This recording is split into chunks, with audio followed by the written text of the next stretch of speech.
জুলাইয়ের বিদ্রোহের পর গত রাতটি অন্যতম কঠিন রাত ছিল বলে মন্তব্য করেছেন জাতীয় নাগরিক পার্টি এনসিপির জ্যেষ্ঠ যুগ্ম সদস্য সচিব ডাক্তার তাসনিম জারা। ওয়ালটন আবারও মিলিনিয়ার অফারে ওয়ালটন ফ্রিজ কিনে আপনিও হয়ে যেতে পারেন মিলিয়নিয়ার। মিলিনিয়ার ছড়াছড়ি দেশ জুড়ে, এটা শুধু ওয়ালটনই পারে।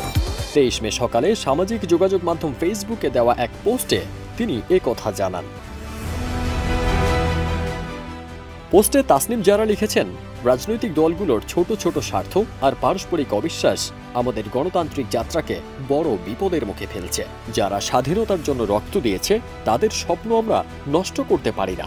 গত রাত ছিল জুলাই অভ্যুত্থানের পর অন্যতম কঠিন রাত। এক ভাবনা আমাকে সারা রাত জাগিয়ে রেখেছে। তিনি এও বলেন, এটা দোষারোপের সময় নয়, আত্মসমালোচনার সময়।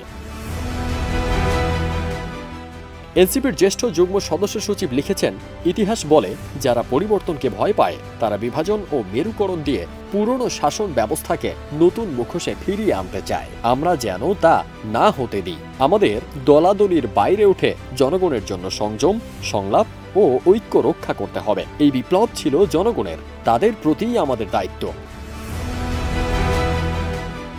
তিনি আরও লেখেন, এই মুহূর্তটি বিভেদের নয়, বরং ঐক্যের দিকে একটি মোড় বদলের প্রেরণা হয়ে ওঠে।